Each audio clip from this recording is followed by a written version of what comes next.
So you're saying more black people get abortions? Yes. So I looked Okay, it up. why is that, white lady? White lady, why do more black people get abortions? Because abortions are based on what? Lack of access to resources. Because abortions disproportionately happen to impoverished people. Why are black people more impoverished than white people? Because of white supremacy. So thank you for pointing out that people that have been forced into poverty through systemic racism of the last 200 years are forced to abort their baby more because of the lack of resources to be able to raise a baby. And then you, as a white lady, use that as your talking point to take the health care away from those same women that are suffering in those same impoverished neighborhoods because you don't want to acknowledge the white supremacy behind it all. This might be a hot take, but a lot of white people are not happy. There are 3 reasons for this. The first is that there is just a general idea of just hyper-individualism and hoarding of resources. A lot of them are extremely stingy, don't tip well, and also don't donate to local charities. They're very isolated, and what few friends they have, their connection is built upon shared bigotry, which is obviously not a strong connection. Number 2, a lot of white people feel a sense of emptiness. They have the job, the car, the career, the kids, the Bible, but they don't feel that sense of fulfillment. Men are the mental health problem in this country. Jim Crow, white men. Slavery, white men. Segregation, white men. Concentration camps for Asian Americans in the late 30s and early 40s. 1,800 people died. How many black people were hung from trees? 8,000. Let me guess. Oh yeah, once again, white men. The gun violence? 98% are men. 84% are white men, U.S. citizens. I see a trend. How about the Middle Passage where 1.2 African Americans died? Oh yeah, once again, white men. Why was the Second Amendment written? Let me think. Oh, so black people couldn't have their freedoms. So the white men could once again control them. Who's in the White House? An adjudicated rapist, convicted felon white man. Wow, I see a trend. But somehow Americans are just begging to blame a trans person, a non-white person. See, what happened to George Floyd is symbolic of what's happening in this country. The white man putting his knee on the neck of a non-white person and sitting there in broad daylight with the balls to say, who's going to stop me? And that's what we're seeing right now. So that's the question that we need to ask ourselves as a fucking country. Who's going to stop them? Because I'm just one person here. Now, I don't know about you, but I got friends and family that are sitting behind the white privilege, and I want nothing to do with them. Not because of who they are, because their lack of action. Martin Luther King said, history is going to remember not the people that did bad things, but the good people that stood by and did nothing. Because once again, the white man is hiding behind their privilege while everybody else is getting treated like absolute fucking garbage. Because it doesn't affect me. You don't even want to go on a general strike to stop fascism. Oh, I can't work. Oh, I got a job. White man is the mental health crisis in the United States of America. It has been since day one. America chose, and it chose white supremacy, fascism, and authoritarian rule. It chose the subjugation of women, gays, immigrants, in service of white supremacy, and in service of one man. Really, because we've decided with this election to put one man outside the bounds of the rule of law. And it's going to be way worse this time. Because you just rewarded a criminal con man grifter whose back was against the ropes and who's seen no repercussions for any of his criminal acts or acts of revenge against his perceived enemies. You've given him carte blanche to do whatever he wants. White people, let's talk about it. Let's talk about our violence, white violence. No more deflecting, no more blaming everything on everybody else. Let's confront ourselves. White people in America, our history is so extremely violent. And instead of confronting that, we continue to blame other people for the issues and the problems in this country, instead of just taking ownership of our part to play in everything, which is a huge part. Can we stop scapegoating other groups of people, please, and just look at ourselves? So I see, once again, we've had it put into our face that white folks, we are the problem. We're the problem. We're the problem. Our refusal to honestly deal with our history of hatred, racism, genocide is a problem. Our inability to see where the unhealthiness of our culture is the problem. Our inability to see how racism and Christianity all tied up in together is the problem. And the biggest problem is that we do not see we are the problem. God bless everyone. Have a beautiful afternoon. Hello brothers and sisters, welcome back to the channel. I'm hoping that you are doing great from wherever you're watching this video from. And as you know, I'm your host and presenter H-Tech Stories. And you understand that for the first time, white people have decided to take accountability, because when I try to look at back how they used to like deal with these all issues, they used to deflect. They used to deflect and make other people seem like they were the problem. Yet they were the problem. White people were the problem. And right now, they are coming out, they are confessing how they messed up, how they now agree that they are a big part of the problem that we are seeing. I don't know if this is something worth to celebrate, or this is something worth to make people happy. But I'm happy because they are having their own awareness. They're now seeing themselves as part of the problem with the United States. Initially, they used to see Black Americans as people who used to cause chaos. They used to see Black Americans as problem causers of the United States. But thank God, right now, it's starting to make sense. Right now, it's all coming down to one reality. And the reality is, they have always been the problem and not Black people. For the longest time, this is how they have managed. The mainstream media have shown black people as the problem. But as time goes by, people get to see the United States for what it is. And this is something that couldn't be hidden. As the truth came out, that's how it was taken. And right now, white people are confessing because themselves, they are tired with the choices that they made, and they're right now reaping the consequences of what they decided to do. And they're learning from their mistake. Experience is the best teacher, as the saying goes. And in this video, we are going to see white people coming out, calling themselves out, and deciding to take accountability, at least for the first time in human history. Usually we have few white people that take accountability, but majority of these folks, what they're known of deflecting. They're known of deflecting from the truth because the truth hurts them. But we have few white people that know that the truth sets them free. And they have decided to follow the path of the truth. They have decided to follow the path of the light. They have left the path of darkness, where they keep on lying, they keep on deflecting, they keep on making other people feel less about themselves, but they have always been the problem. America has a way of blaming any other person, but not them. Right now, we are seeing white America coming out clean and talking about the atrocities that they have caused, the problem that they have caused. They are the people that have caused all this predicament that we are right now seeing. So brothers and sisters, I want us to watch this video. Take your time, watch the video, and then I'm going to be back. I'll be giving my 2 cents in regards to this. And as you know, I'm your host and presenter H-Tech Stories. So thank you for tuning in. And then I'll be giving my commentaries in regards to this. So let's watch the video. I'll be back.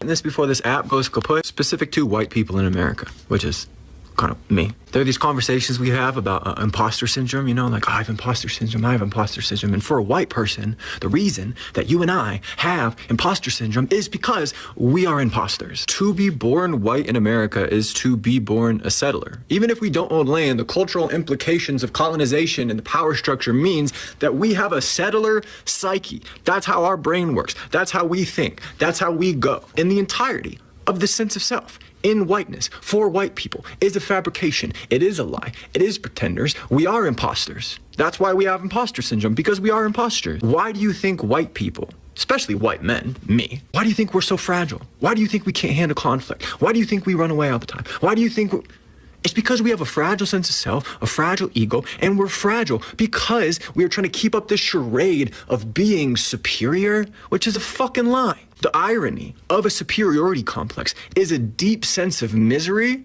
and fragility that makes life not enjoyable because we are actually living counter to what is true to humanity, which is that we are all the same fucking species, meaning we are all equal, we are all worthy and valuable to the same fucking degree. But because we have so distorted that, because of our ancestors have so distorted that, or maybe I should point down, they're certainly not going there. Because of that distortion, we are born in the psychological framework where we have this really fragile sense of self and we're just trying to keep up with the Jones, keep up the fucking charade, and we don't do the fucking work internally to actually figure out how to root and ground ourselves in some sort of values, to respect the humanity of others, to respect the humanity of ourselves. And so we just pretend, and then we feel terrible. I'm an imposter, they're gonna find out, and then I'm a fraud. Well, you're a fucking fraud, and so am I. Because we're fucking white Americans. Now, this is a little bit different for men and women. There is an imposter syndrome that exists under patriarchy for women that I'll never understand. And so I'm just speaking to the white portion of this. But if you are white, even if you're a woman, it's a little bit different, obviously. But like white people in general, we are fucking imposters, man. And we gotta confront that and look at it dead in the mirror. Because do we want to be fragile forever? Do we just want to like not be able to deal and handle conflict forever? Do we want to do this bullshit right to comfort forever? And I'm looking myself in the mirror right now. This is what I realized this whole last year. I am a fraud. I am a fake. I am a pretender. That's who I have been. That's not who I need to continue to be. There's a better world. There's a better life. There's better relationships. But the longer we run away from this shit, the longer we fucking hide, where are we gonna get? We're never gonna be good community members. We're never gonna be able to practice actual revolutionary values. We're just gonna keep in the same fucking bullshit, distant, non-intimate, fake, imposter shit. We have imposter syndrome because we are imposters. White people have done every single thing in our power to make black people feel less than, to feel worthless, to feel inferior, and you didn't. We failed. We failed in that. We enslaved you, we beat you, we bred you, we treated you worse than cattle. We did everything that we could in order to make the black person in this country feel inferior. And you are still here and you influence everything. Every single day is influenced by a black person in some way. Music is influenced by black people. Fashion is influenced. The way we speak is influenced. Every single thing that is American culture has been influenced by black American. So as a white person, if your people have spent hundreds of years telling you that these other people are worth less than you, you're going to be fucking annoyed when they don't act the way that you've been told that they should fucking act, right? That's their mentality. That is what their mentality is. They've been told their entire lives that black people are inferior. And so when you don't act that way, it enrages them. And that is it. It's jealousy. The community that black people have in every situation, Montgomery, there was a hat thrown in the air and you guys jumped into action. It was, I am so trying to be respectful. I really not trying white woman tears this. Black women have the DNA for every single human on the planet. It is in your bones. You make it. And that is magic. So it's another, it's like, I don't mean this in any disrespectful way. They're playing their role.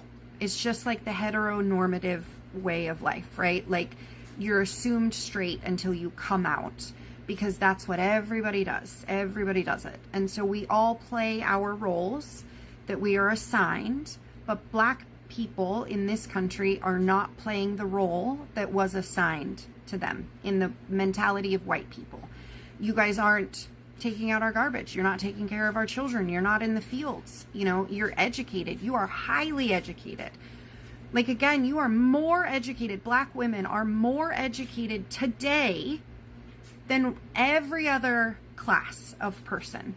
And that happened in less than 50 years. It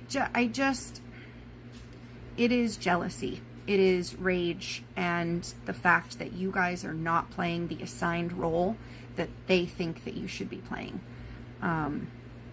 So I hope that this was respectful. And there's a huge difference between being not racist and anti-racist. Growing up as a white person, I was not racist. I didn't say the N-word, but I also was terrified to participate in any sort of discussion about race. I sort of just stayed out of it, right? I was like, this isn't a problem I contribute to, but it's also not gonna be a problem that I help put an end to, I guess. Then I went to college at Brown, and that's where I learned that not being racist is in its own way contributing to racism. Because if you are too scared as a white person to call out the racism of other people or to critically examine your own biases, especially your implicit ones, that is still a contributing factor to the problem. And that's why I now make the content that I do, because I'm thinking back to all of these things that I heard as a child, and I'm seeing my entire life in a new light. Like, wow, this family was quite racist, this friend was racist, all these things that the people I went to high school with that they did, sort of critically examining it as well as my own biases. So if you are someone who continues to insist that you're not racist, you're probably contributing to the problem. So black people are taking white jobs. China gave us the China virus. Haitians are eating pets. Puerto Rico's a floating island of garbage. What the fuck are white people besides gigantic pieces? That video was taken down after it went very viral because apparently there was a whole bunch of people who didn't like me talking shit about the white folk. But I'm here today on November 6th, the day we literally lost our democracy, to tell you that white people are the fucking problem. We've always been the problem, and we're always going to be the problem. I am not one of those fucking pick-me girls, okay? I am on all the marginalized groups' side. I will say fuck the patriarchy to anyone who will listen. This right here, this Donald Trump presidency for 2024, white. So it's, we let all of our black and brown and gay and lady friends, we let everyone down. Yep. You can only blame you, white people. And I'm trying to make this video so it doesn't come down because you are the fucking racists in this country. Yep. I mean, you are the ones that called every marginalized group a slur. Not the other side. Have the fucking day you deserve. Racism devastates people from the global majority the most, obviously. Let's be really clear about that. But whiteness carries a cost for white people too. And I wish white people could get that into their heads. It shows up in how isolated we often are. In regions like the Northeast and Wales, over 90% of people are white British, and a third of white Britons say they have no friends from a global majority background. I mean, think about what that means. We are cut off from whole worlds of perspective, from different ways of thinking, problem solving, creativity, ideas, joy, humor, you name it. Instead of gaining resilience through difference, we stay small and we stay shallow and we cling to sameness, and I guess we call that normal. Whiteness looks like power, but it's really a cage. It cuts us off from the richness of life itself. Racism dehumanizes people of color, but it also diminishes white people. And anti-racism isn't charity work, remember. It's how we open the door to fuller humanity, connection, and possibility. I mean, it would be great if we did this out of the goodness of our hearts and for the sake of justice. But if that feels like too much to ask, do it for selfish reasons. Do it because your life will be richer, deeper, funnier, and better if you do. Can we stop, for once, at least, maybe in our nation's history, stop trying to blame white-on-white crime on black people? Can we stop it for once, at least, please? Like, we all knew when Charlie Kirk was killed. We knew who this was going to be. We knew who the suspect was going to be, a young white man. We knew it. And yet, some people tried to spin this to say it was something else. And now threats are being lobbied against black students at universities. Black HBCUs are being threatened to be blown up. I think 4 of them had to shut down yesterday and today because they had to deal with bomb threats. It was never them. It's never been the black community. We always blame anybody else but ourselves. But the call is coming from inside the house. We are the problem. White on white crime We are the problem. We have always been the problem. So let's, for once, stop trying to blame somebody else and look inward and try to address the actual problems that we are the ones creating upon ourselves. I cannot wait for the comments on this one, but white people, we're gross, and I just learned yet another reason why. So my 3-year-old son is in nursery school, right? And we got an email the other day that said that there was lice happening at the school. Gross. So I follow the links to like the CDC page on head lice, and I of course buy all the products and get the knit comb and all the things, and I'm studying the information on the CDC page when what to my wondering eyes should I come across but the little fun fact that African American communities experience less lice than white people. It just makes me think of what a nice compliment that is to the TikTok I saw the other day.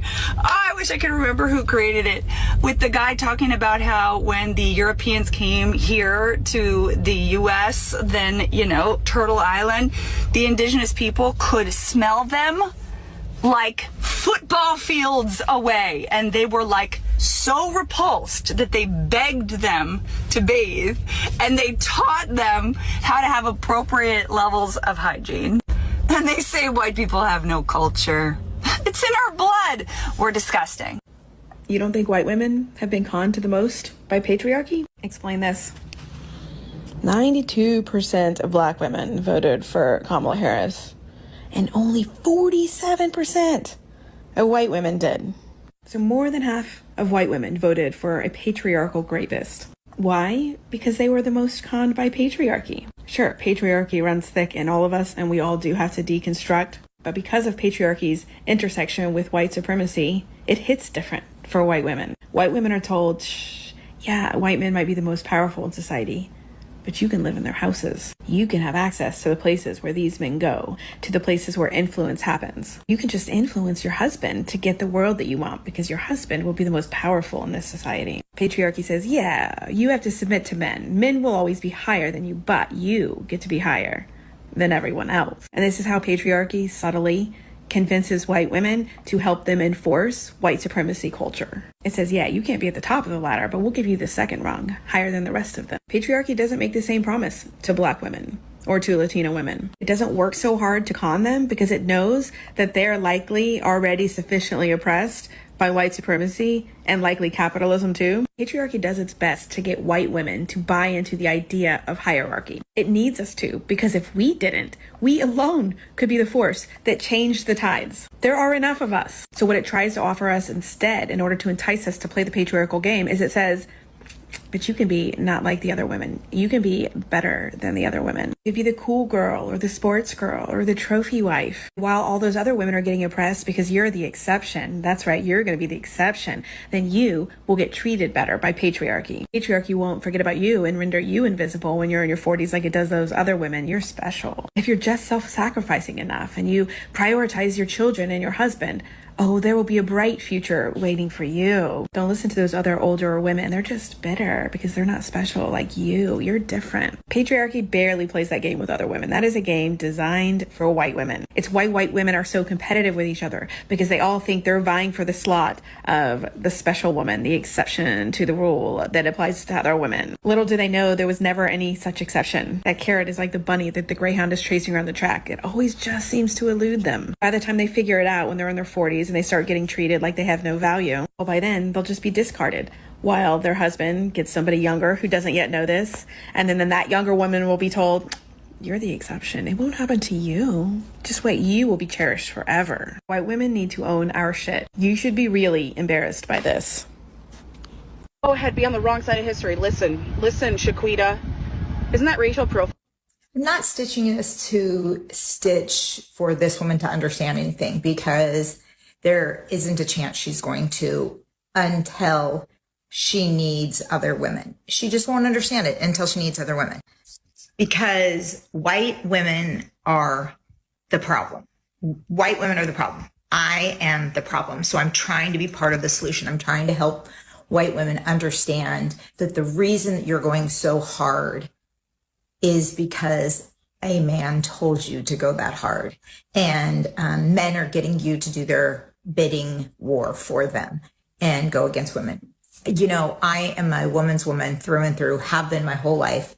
I have never, will never, and don't need to ever be a pick-me girl. And it's really sad that white women are the problem. But we need to be part of the solution now. Women. Hello, brothers and sisters. Welcome back to the channel. As you've heard, all those white people spoke in this video.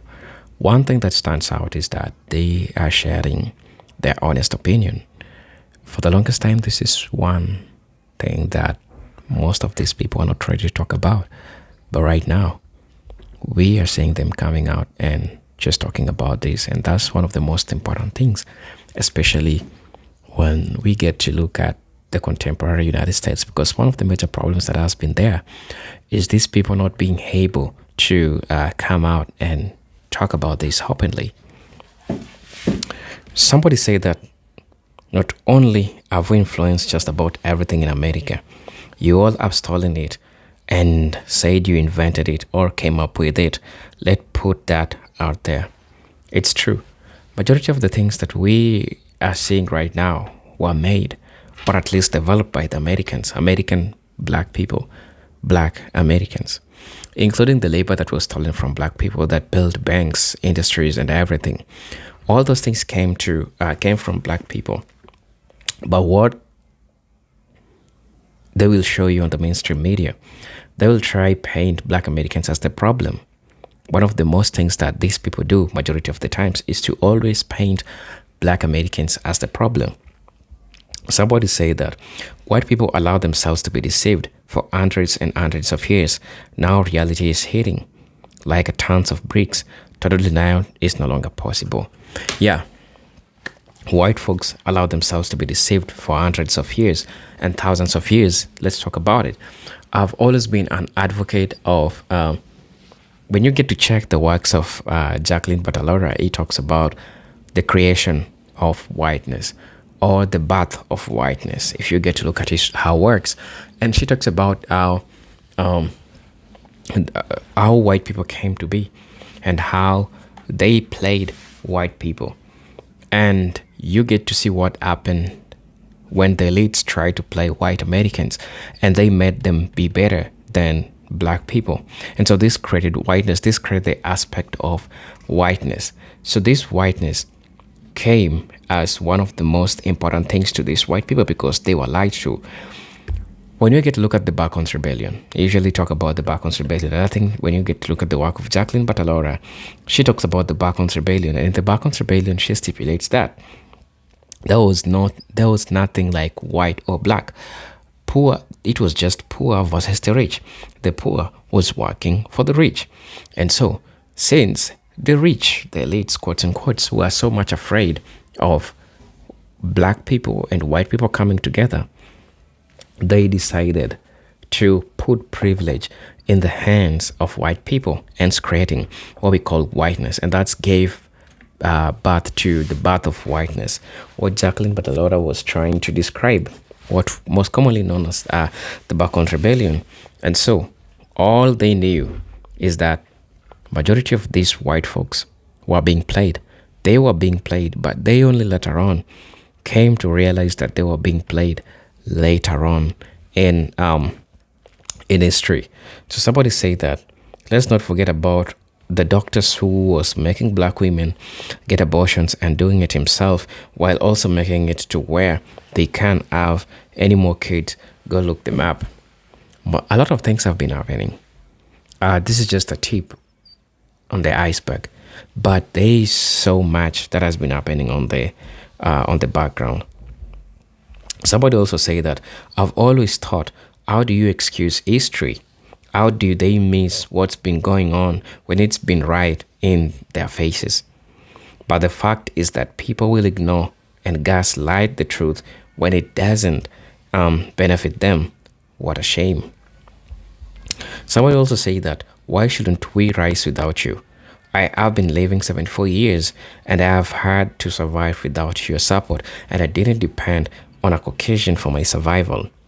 you, because you are not my source. Jehovah God is my source.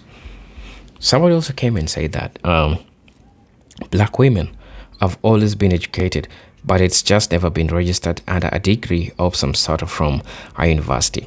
But if you look over history and everything that we invented, all that we've done, and how we've moved and shaped, we have always been educated. Even when you withheld it, relearned, and the most circumstances, we became self-taught. We overcame things and taught ourselves things that you will never imagine. Somebody said that racism is very expensive. Don't hate however you get. What you vote for Trump is worst when you campaign. He said, I don't care about you. I just need your vote. Which was to keep his funky SSA out of jail 34 felonies. You thought he referred to people of color? He cares about no one. Surprise, surprise. Surprise, surprise. We will survive him. We try to tell you, everyone. Fun fact, when white folks gain power, they make life better for wealthy white people. Not even the poor white ones. When black folks gain power, everybody gains power. They make sure everybody is good. Haha. Somebody say that when the chickens came home to roost, now you understand when it had to be forced upon you and dropped like a bomb at your feet. Now you get it. But the truth has come far too late, and black people have been waiting far for too long. Now let the truth pour out upon the earth. So brothers and sisters, let me know what you think and feel about this video. And as you know, I'm your host and presenter Agent Stories. But until then, I'm hoping to see you on my next video. Until then, peace, love, and harmony. Salute.